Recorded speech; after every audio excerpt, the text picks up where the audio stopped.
My name's Adam, I'm 38, and my wife, Rachel, is 36. We've been married for 10 years, and until a few months ago, I thought we had a good thing going. We've got 2 kids, a house in the suburbs, and what I thought was a solid partnership. But looking back, I should have noticed the cracks sooner. Started small. Rachel began spending more time on her phone, constantly texting or scrolling through social media. She used to share everything with me. Funny memes, gossip about her friends.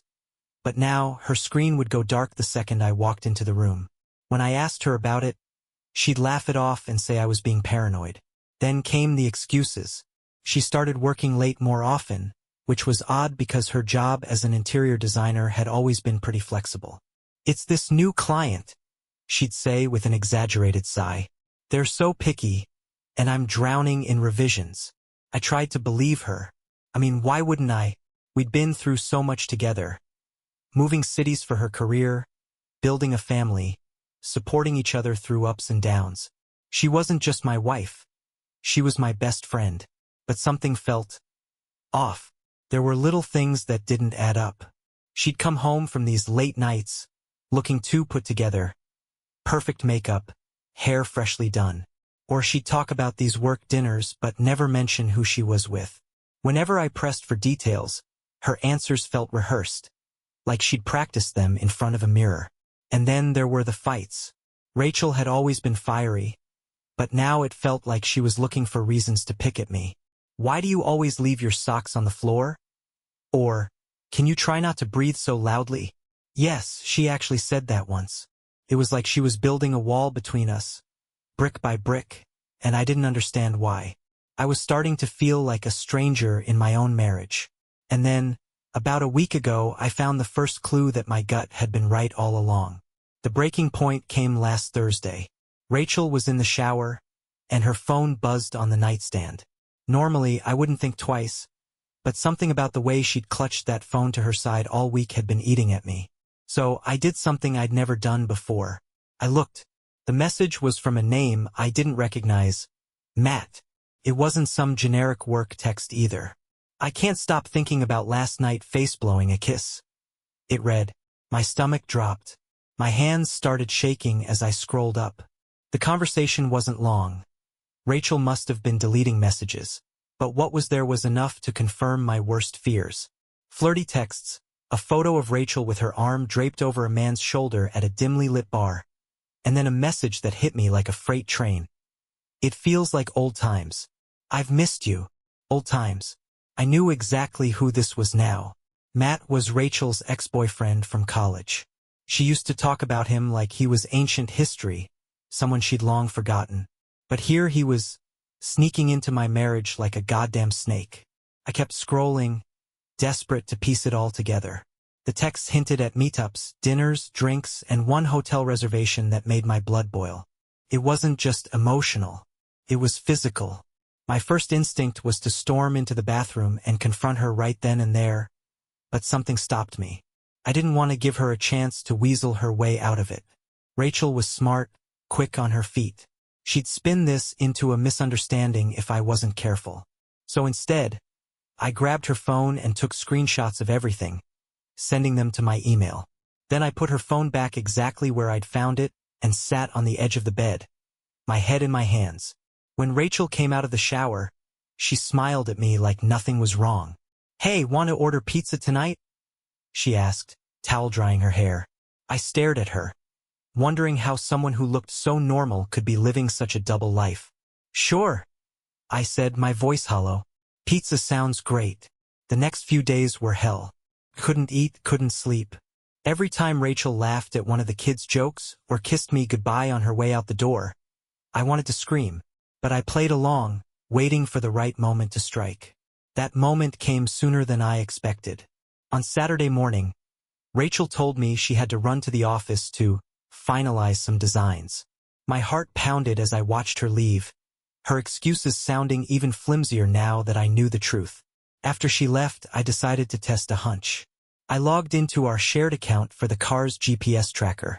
Sure enough, her car wasn't anywhere near her office. It was parked outside a cafe on the other side of town. My blood was boiling, but I wasn't going to confront her empty-handed. I grabbed my keys and drove there, parking a few spots away. Sure enough, through the cafe's window, there she was, Rachel, sitting across from Matt. He was leaning in close, his hand casually resting on hers. I snapped a few photos with my phone, each one feeling like another dagger in my chest. Then I sat there, watching, as they laughed, touched, and exchanged smiles that were meant for me, not him. By the time Rachel finally got up to leave, I'd already made up my mind. This wasn't just going to be a confrontation. This was going to be a reckoning.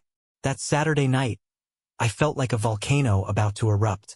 Rachel came home smiling, carrying a bag of groceries like she hadn't just been holding hands with her ex a few hours ago. "Hey!" she chirped, breezing past me into the kitchen. "I got stuff for tacos tonight. The kids have been begging for it all week." I followed her, my fists clenched. She was humming to herself, completely oblivious to the storm that was about to hit.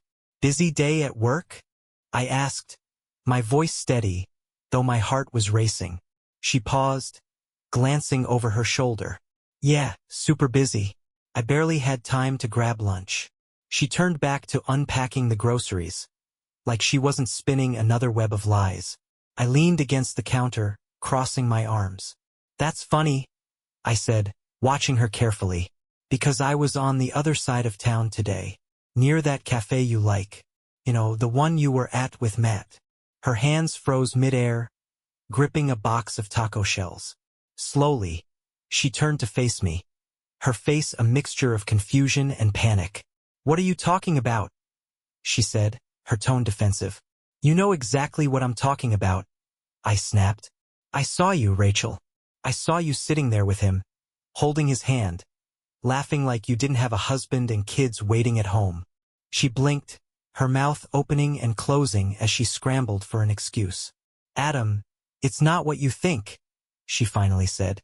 "Matt and I just ran into each other, and we cut the crap," I shouted, slamming my hand down on the counter. She flinched, but I didn't care. "I've seen the texts, Rachel. I know about the hotel. I know everything." Her face went pale, and for the first time, she seemed genuinely scared. "You went through my phone?" she hissed, trying to turn the blame onto me. "You're damn right I did," I yelled. "And it's a good thing, too, because if I hadn't, you'd still be sneaking around like a coward." She shook her head, tears welling up in her eyes. "It's not like that," she said, her voice trembling. "I was confused, Adam. He reached out to me a few months ago, and it brought back old memories. I didn't mean for it to go this far." "Confused?" I laughed bitterly.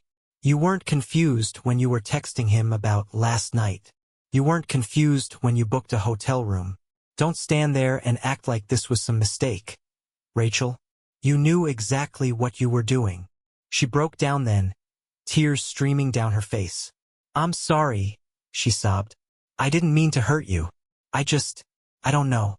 Things between us haven't been the same, and I felt—" "Don't you dare put this on me," I interrupted, my voice ice cold. "Whatever problems we had, you had a choice. You could have talked to me, worked on fixing things. But instead, you chose to crawl back to your ex like some lovesick teenager." Her sobbing grew louder, but I felt no sympathy. I was done being the guy who gave her the benefit of the doubt. "I want you out," I said finally, my voice firm. She froze, her tear-streaked face looking up at me. "Out? Adam, no. Please don't do this. Let's talk about this." "There's nothing to talk about," I said, cutting her off. "You've been lying to me for months. You betrayed me, and now you're going to deal with the consequences." I turned and walked out of the kitchen, leaving her standing there in stunned silence. Rachel didn't leave right away. After our fight in the kitchen, she followed me upstairs, begging me to reconsider. Her voice cracked as she pleaded, tears streaming down her face, but all I could feel was the crushing weight of her betrayal. "Adam, please," she said, standing in the doorway of our bedroom as I stuffed clothes into a duffel bag. "We can fix this. I'll cut him off, I swear. I'll do anything. Just don't throw this all away." I spun around, the bag still in my hand. Throw it all away? I growled, my voice dripping with disbelief. That's rich coming from you. You threw it away the second you decided to sneak around with Matt. You made your choice, Rachel. Now, I'm making mine. Her expression shifted, desperation giving way to anger. You think this is all my fault? She snapped. You're not perfect, Adam. You've been distant for months. You barely even look at me anymore. What was I supposed to do? Pretend I don't notice that you're pulling away? I dropped the bag on the bed and stared her down. You want to talk about distance? I said, my voice rising. Maybe I pulled away because I felt something was wrong, because I started seeing through your lies. But you didn't come to me, Rachel. You didn't try to fix anything. Instead, you ran back to the guy you swore meant nothing to you. She flinched at my words but didn't back down. You don't understand, she shouted, her voice shaking with frustration. Matt was there for me in a way you haven't been. He made me feel wanted again, Adam. When was the last time you did that? That hit me like a punch to the gut. I wanted to yell, to lash out, but all I could do was laugh bitterly. Wanted, I said, my voice quieter now but no less venomous. You felt wanted by a man who couldn't even keep you the first time. And you threw away your marriage, your family. For what? Some cheap thrill? You're pathetic, Rachel. Her eyes widened, her lips trembling as if she wanted to fight back, but she said nothing. She just stood there, tears streaming down her face as I grabbed my bag and pushed past her. Where are you going? She called after me, her voice cracking. Away from you, I said without looking back. I didn't know where I was going at first. I just got in the car and drove, the weight of what had just happened pressing down on my chest like a boulder. I thought about Emily and Caleb, our kids, who were thankfully at Rachel's parents' house for the weekend. What the hell was I supposed to tell them? I ended up at a motel on the edge of town, a cheap place with flickering neon lights and paper-thin walls. I spent the night there, staring at the cracked ceiling, replaying every moment of the past few months in my head. The late nights, the lies, the fights. It all made sense now. By morning, my sadness had hardened into something sharper. I wasn't going to let Rachel or Matt walk away from this unscathed. If they thought they could betray me and keep living their lives like nothing had happened, they were in for a rude awakening. I spent the next day making phone calls. First to a lawyer to start the divorce process and ensure I had the upper hand when it came to custody of the kids. Then to Rachel's parents, who were horrified when I told them what she'd done. Her mother burst into tears on the phone, and her father, who'd always been protective of me, promised to have words with her. But the final call was the most satisfying. I'd done some digging the night before, scrolling through Matt's social media profiles until I found what I was looking for. His fiancée. That's right. Matt wasn't just Rachel's ex. He was engaged. I found her number through some creative searching and called her that afternoon. Hi, I said when she answered, my voice steady. You don't know me, but you need to know who your fiancé has been spending his nights with. The silence on the other end of the line told me I had her attention. Matt's fiancée, Amanda, was silent for a long moment after I dropped that bombshell. I could practically hear the gears in her head turning, trying to process what I just said. Finally, she asked, Who the hell are you? My name's Adam, I said, keeping my voice calm. Your fiancé has been having an affair with my wife, Rachel. I've got the texts, photos, and even proof of a hotel booking to back it up. I thought you deserved to know before you made the mistake of marrying him. Her breath hitched. You're lying, she said, but her voice wavered. I wish I was, I replied, then sent her an email with the screenshots and photos I'd collected. Check your inbox. And for what it's worth, I'm sorry. I know how much this hurts. I could hear her muffled sobs as she opened the email, and part of me felt guilty for blindsiding her like this. But the rest of me was fueled by a savage satisfaction. Matt wasn't going to get away with this, and neither was Rachel. After hanging up, I went back to work. The next target of my revenge was Rachel herself. She'd spent months lying to me, sneaking around, and destroying the trust we'd built over a decade. It was time for her to face the consequences. I started by locking down the finances. I moved every dollar from our joint account into a new one under my name. Legally, half of it was still hers, but I wasn't about to make it easy for her to access it. I also canceled her credit cards, leaving her with nothing but cash, if she had any left. Then, I filed for divorce and made it clear in my petition that I would be seeking full custody of the kids. With the evidence of her affair and my reputation as a stable parent, I had a strong case. My lawyer assured me that the courts wouldn't look kindly on a mother who had jeopardized her family for an old fling. But the icing on the cake came a few days later when Amanda called me back. Her voice was shaky but determined. "Thank you for telling me," she said. "I confronted Matt, and he admitted everything. The engagement's off, and I kicked him out of my apartment." "I'm sorry you had to go through this," I said sincerely. "Don't be," she replied. "You saved me from marrying a liar. But there's something you should know. Matt told me Rachel reached out to him first. She's the one who started it." That revelation hit me like a freight train. I'd assumed Matt was the instigator, the predator who'd wormed his way back into Rachel's life. But no. She had been the one to open that door, to invite him back in like he'd never left. I hung up the phone feeling both vindicated and furious. Rachel had claimed she was confused, that Matt had manipulated her. But it was all a lie. She'd wanted this. The next time I saw Rachel was during a custody exchange at her parents' house. She looked drained, her usual confident demeanor replaced by nervous energy. I didn't waste time with pleasantries. "Matt's fiancée called me," I said bluntly. "She told me everything. How you reached out to him first." Rachel's face went pale. Adam, you. "Save it," I snapped. "I don't want your excuses. I just wanted you to know that I'm done believing your lies. You ruined this marriage, Rachel. Not me, not Matt. You." She started crying, but I walked away before she could say another word. In the weeks that followed, the fallout from her affair became public knowledge. Amanda wasn't shy about sharing her side of the story, and word spread quickly through our community. Rachel's friends started avoiding her, and even her own parents seemed distant. Meanwhile, I focused on the kids, my job, and rebuilding my life. I didn't need Rachel or her excuses anymore. I had clarity, closure, and the satisfaction of knowing that both she and Matt were paying the price for their betrayal. The fallout from Rachel's betrayal spread like wildfire, and I watched from the sidelines as her life crumbled. It wasn't just her reputation that took a hit. It was everything she'd carefully built.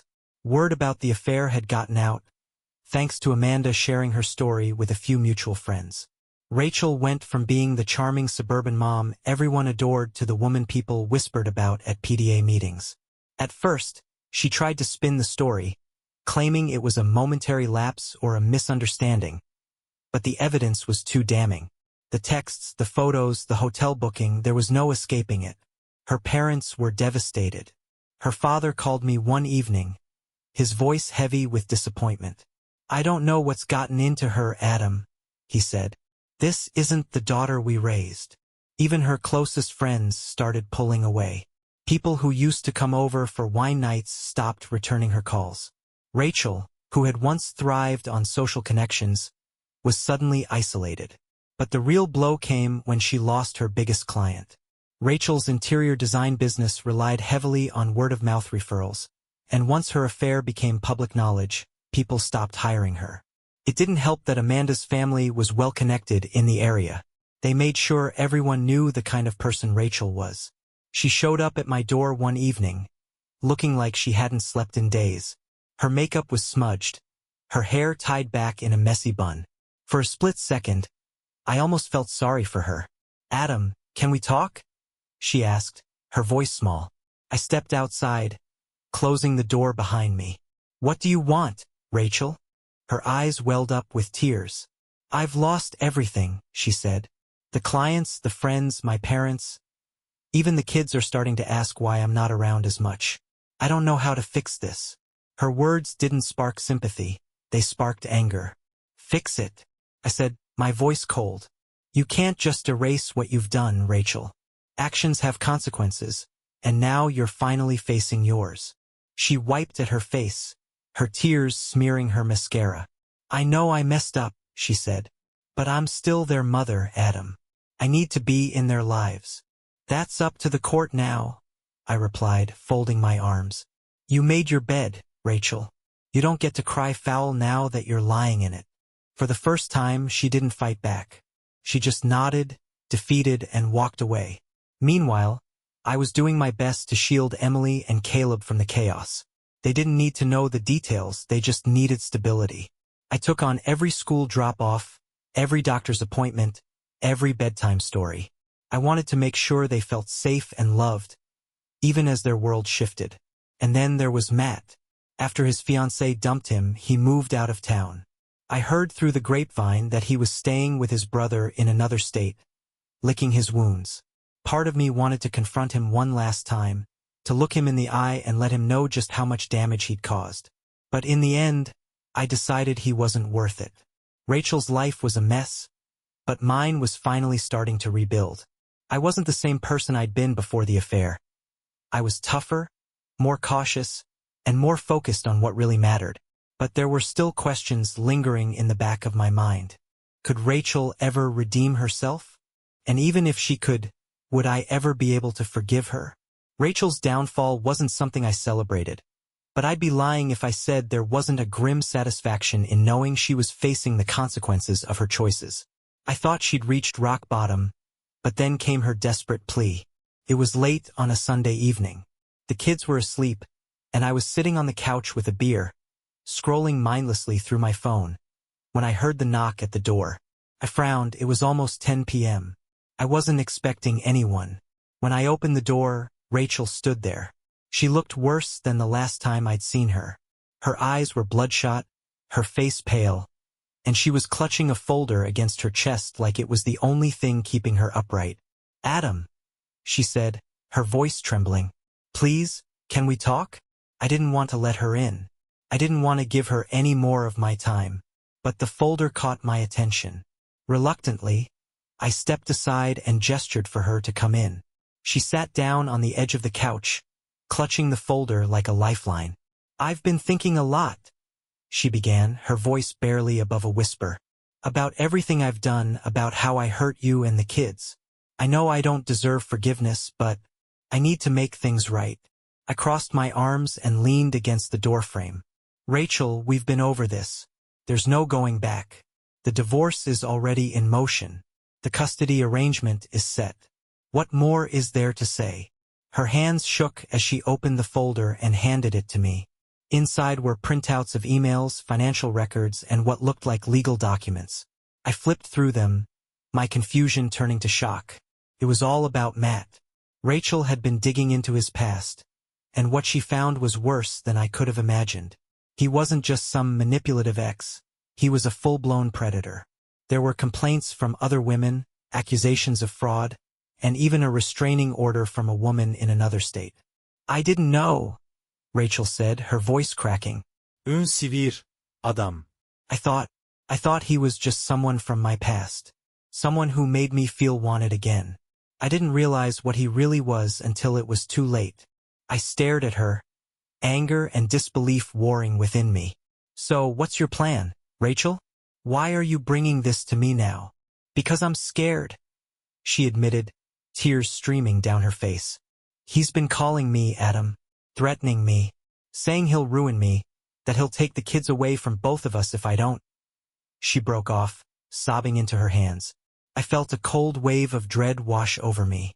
As much as I despised Rachel for what she'd done, the thought of Matt going after our kids was enough to make my blood run cold. "Why didn't you go to the police?" I demanded. "I tried," she said, "but they said there wasn't enough evidence to press charges. He's good at covering his tracks." I sat down across from her, my mind racing. I didn't want to help her. She didn't deserve my help. But this wasn't just about her anymore. This was about protecting my family. "Fine," I said finally. "We'll deal with this together. But make no mistake, Rachel, this doesn't change anything between us. You're still out of my life after this." She nodded, relief washing over her face. "Thank you," she whispered. As she left that night, I couldn't shake the feeling that we were diving headfirst into something dangerous. Matt wasn't just some affair partner. He was a threat, and if we didn't handle this carefully, things could get even worse. I couldn't believe it had come to this, me teaming up with the woman who betrayed me to take down the man she'd betrayed me with. It felt twisted, like some kind of soap opera I couldn't escape. But this wasn't entertainment. This was real, and Matt was a real threat. The first thing I did after Rachel left was call my lawyer. I explained the situation as carefully as I could, and he didn't hold back. "Adam, this guy sounds like trouble," he said. "If Rachel has proof that he's threatening her or the kids, we need to get law enforcement involved immediately." Rachel came back the next morning, clutching her phone like it might explode.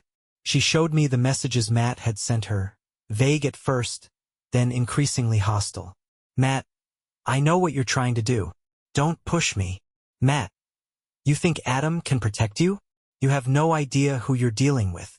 Matt, if you don't back off, I'll make sure your kids end up hating you." The rage I felt reading those texts was unlike anything I'd experienced before. I wanted to find Matt and end this myself, but I knew that would only make things worse.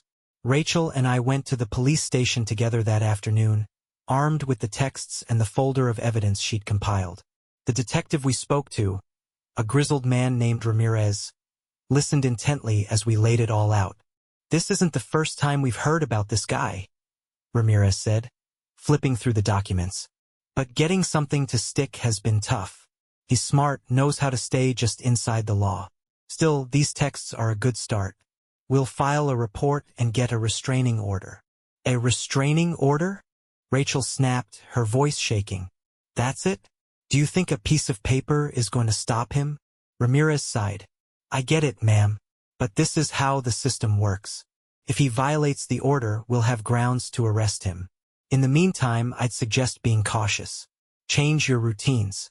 Keep your kids close." Rachel was visibly shaken as we left the station, but I wasn't surprised. I'd heard too many stories about people like Matt slipping through the cracks. I needed to do more. That night, after putting the kids to bed, I called in a favor. My buddy Eric, an ex-Marine, worked private security now. He owed me one from years back, and I explained the situation to him in detail. "I've dealt with guys like this before," Eric said, his voice grim. "They're cowards when you push back hard enough. Let me do some digging, see what I can find on him." The next few days were a blur. Rachel stayed with her parents, too afraid to go back to her apartment. I kept the kids on a tight schedule, avoiding any places Matt might know we frequented. My anxiety was through the roof, but Rachel? She was a wreck.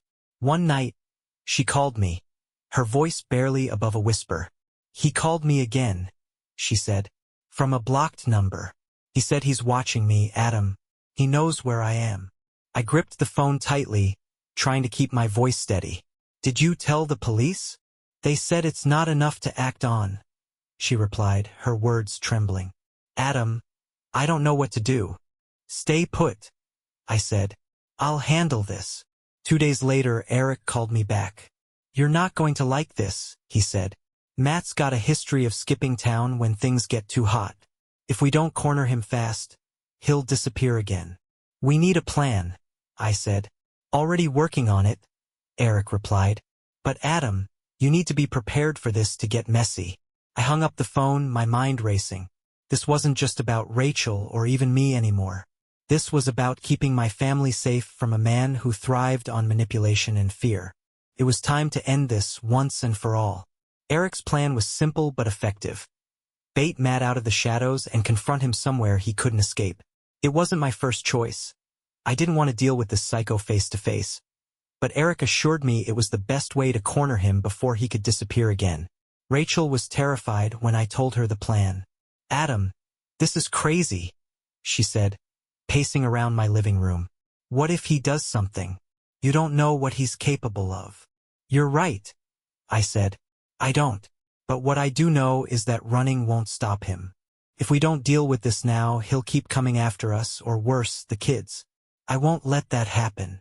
She nodded reluctantly, her fear palpable. But for once, she didn't argue. The bait was simple. Rachel would message Matt, agreeing to meet him under the pretense of talking things out. Eric and I would be there, waiting nearby, ready to intervene. It wasn't exactly foolproof, but it was the best option we had. The meeting was set for a Thursday evening at a park on the outskirts of town. It was secluded enough to avoid drawing attention, but public enough that Matt wouldn't suspect a trap. Rachel sent the message, and within minutes, he replied, "Matt, I knew you'd come around. See you there. Don't bring anyone, Rachel." The smugness in his text made my blood boil. I wanted to text him myself, tell him exactly what I thought of him, but Eric warned me to keep my cool. "We need him to feel like he's in control," he said.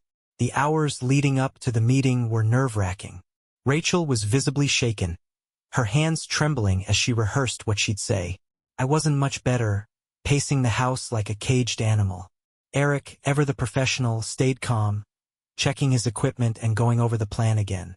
Finally, the time came. Rachel drove to the park in her car while Eric and I followed a few minutes behind in an unmarked SUV. We parked a short distance away, close enough to see but far enough to avoid being spotted. Matt arrived a few minutes later in a beat-up sedan. He stepped out, looking around cautiously before walking toward Rachel. Even from a distance, I could see the arrogance in his posture, the smug confidence of a man who thought he had her under his thumb. Rachel stayed calm, holding her ground as he approached. I couldn't hear what they were saying, but I could see the tension in their body language. Matt leaned in close, gesturing angrily, while Rachel stood stiff and defensive. "Wait for it," Eric muttered, his hand resting on the door handle. Suddenly, Matt grabbed Rachel's arm, his face twisting into a snarl. That was all the signal we needed. Eric and I jumped out of the SUV, moving quickly toward them. "Let her go, Matt," I shouted, my voice echoing through the park. Matt's head snapped up, his face contorting with rage as he saw us approaching. "What the hell is this?" he barked, releasing Rachel and taking a step back. "It's over," I said, stopping a few feet away. "You're done, Matt. The police know everything, and if you take one more step toward her, you'll regret it." He laughed, a cold, humorless sound. "You think you can scare me?" he sneered. "You're nothing, Adam. Just a pathetic husband trying to clean up after his whore of a wife." I clenched my fists, every muscle in my body screaming to punch him, but Eric held up a hand, silently warning me to stay calm. "We're not here to fight," Eric said, his voice calm but firm. "We're here to give you a choice. Walk away and face the consequences like a man, or keep pushing your luck and find out what happens next." Matt's eyes darted between us, his bravado faltering for the first time. He took a step back, his hands twitching nervously. "You've got nothing on me," he spat, but his voice lacked conviction. "That's where you're wrong," I said, pulling out my phone. "We've got the texts, the threats, the victims you've conned over the years. The police already have it all. This is your last chance to make it easier on yourself." For a moment, I thought he might lunge at us, but then his shoulders sagged, and he let out a frustrated growl. "You'll regret this," he muttered before turning and walking back to his car. Eric and I stayed with Rachel until Matt's car disappeared down the road. As soon as he was gone, she collapsed into my arms, sobbing uncontrollably. "It's over," I said softly, though I wasn't entirely sure I believed it. "It's finally over." The confrontation at the park might have scared Matt off for the moment, but I knew better than to think it was truly over. Men like him didn't just walk away quietly. They retreated, regrouped, and came back twice as ruthless. Over the next few days, I stayed vigilant. The police had the texts, threats, and evidence Rachel and I had provided, but Matt hadn't been officially charged yet. He was still out there, and that knowledge kept me on edge. But what happened next wasn't something I could have predicted. It started with a call from Eric one afternoon. "Adam," he said, his voice serious, "Matt's out. He's gone." "What do you mean, gone?" I asked, already dreading the answer. "He cleared out," Eric said. "I've got eyes on his apartment. It's empty, no car, no furniture, nothing. Either he's skipping town, or he's planning something." I clenched my jaw, my mind racing. If he's gone, that's a good thing, right? It means he's running. Maybe, Eric replied cautiously. But people like him don't leave loose ends. Keep your guard up. The very next day, I found out what Eric meant. Rachel called me in a panic while I was at work. Adam, she cried, her voice trembling. There's someone outside my parents' house. I think it's Matt.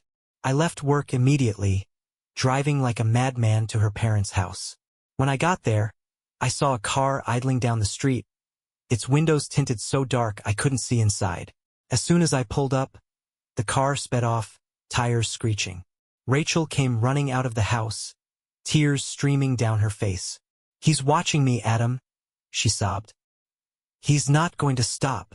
I wrapped my arms around her, trying to calm her down even as my own fear boiled into rage. This wasn't just about revenge for him anymore, it was about control. He wanted to keep her scared, to keep us both on edge. That night, I made a decision. I wasn't going to let Matt hold this over us any longer. The next morning, I went back to the police station and demanded to speak with Detective Ramirez.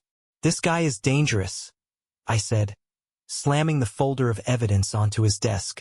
What's it going to take for you to do something before someone gets hurt? Ramirez studied me for a moment before nodding. You're right, he said. This has gone on long enough. We'll bring him in. A warrant was issued, and within 48 hours, Matt was arrested. They caught him at a gas station just outside of town. His car packed with enough belongings to suggest he'd been planning to skip town. When the police searched his car, they found even more damning evidence. Burner phones, fake IDs, and a detailed list of his previous victims. I felt an enormous sense of relief when Ramirez called to confirm the arrest. Matt was finally where he belonged, behind bars. Rachel and I met with the detective a few days later to finalize our statements. She was still shaken but grateful. Thank you, she said softly as we left the station. I nodded, but I didn't respond. Things between us were far from fixed, and her gratitude didn't erase what she'd done. With Matt out of the picture, life slowly began to stabilize. The kids adjusted to the new routine, and I focused on being the best father I could be. Rachel moved into her own apartment, and while we kept things civil for the sake of the kids, I made it clear that our marriage was over. One evening, months later, Rachel stopped by to drop off the kids after her visitation. As she stood in the doorway, she looked at me with a mix of regret and hope. Adam, she said, hesitating, do you think there's ever a chance we could? No, I said firmly, cutting her off. There's no going back, Rachel. You made your choice and I've made mine.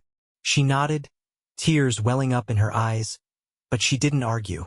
I'm sorry, she whispered before walking away. Looking back, the whole ordeal changed me. It shattered my trust, tested my resilience, and forced me to confront truths about myself and my marriage that I'd been avoiding for years. But it also taught me something important. Betrayal doesn't define you. What defines you is how you rise from the ashes, how you protect what matters, and how you refuse to let someone else's choices destroy your life. For anyone reading this who's been through something similar, my advice is simple. Trust your instincts, stand your ground, and never let someone else's lies make you question your worth. I'm still healing, but for the first time in a long time, I feel free. Thank you for staying with me. This crazy journey is finally over and I'm ready for what's next. Subscribe to the channel so you don't miss any more interesting stories.